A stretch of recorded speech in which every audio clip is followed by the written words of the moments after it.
Donc c'est parti, je vais vous expliquer donc comment calculer des stats avec la Casio. Donc les stats, moyenne, écart type, régression linéaire. Donc ça s'adresse autant aux premières qu'aux terminales. Donc on utilise le menu stats. Donc ici c'est sur le 2, sur la calculatrice c'est pas assuré. Bon là, premier problème, j'ai des listes déjà saisies. Donc pour les nettoyer, rien de plus simple, j'utilise la touche F4.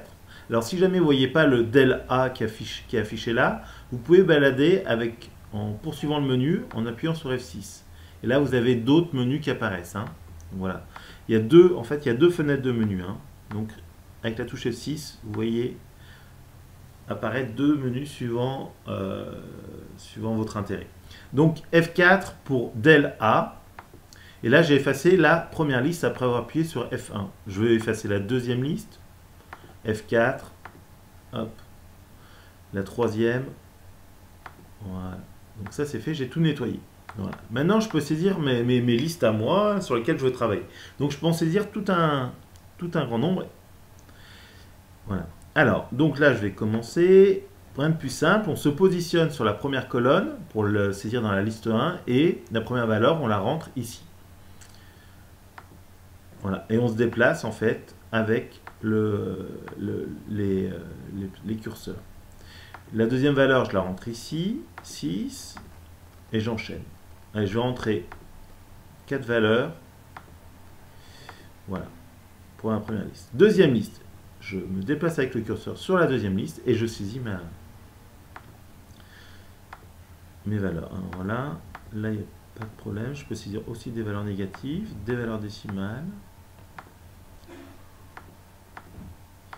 Voilà. Alors, l'intérêt aussi, c'est qu'avec les listes, on peut les déduire des L1 et L2. Enfin, on peut dire la liste 3, c'est L1 plus L2.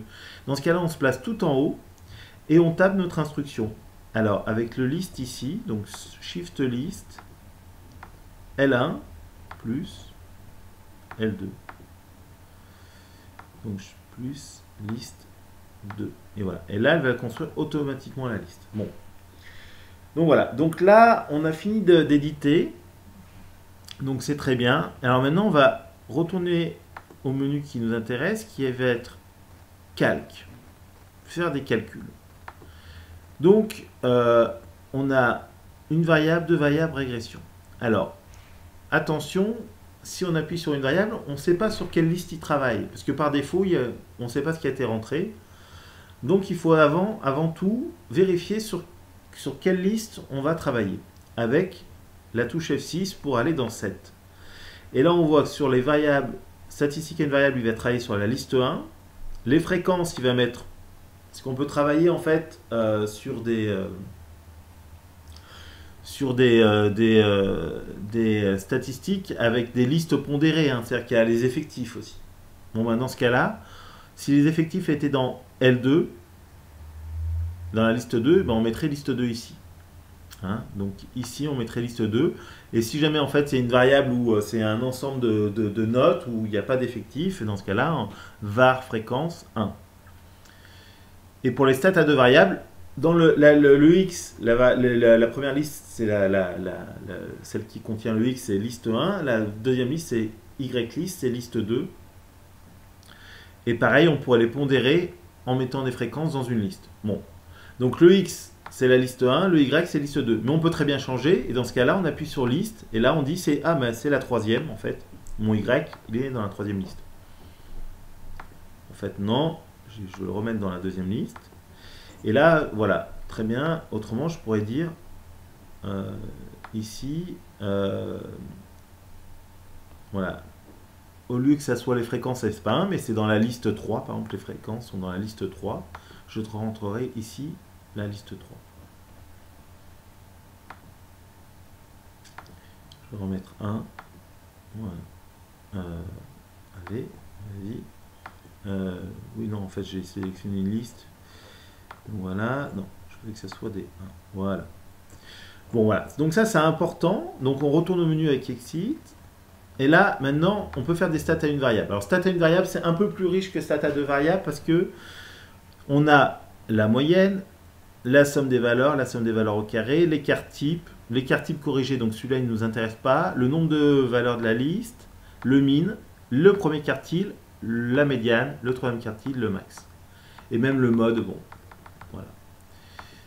Alors, stat à deux variables, c'est un peu moins complet parce qu'on n'a pas les quartiles, mais on a la moyenne et l'écart type, donc ce qui peut nous intéresser. Mais on a d'autres choses, hein. On a min, max, max y, voilà. Bon, très bien. Donc voilà, là pour les premières, pour les premières, donc c'est fini. Ils savent à peu près tout ce qu'ils peuvent faire.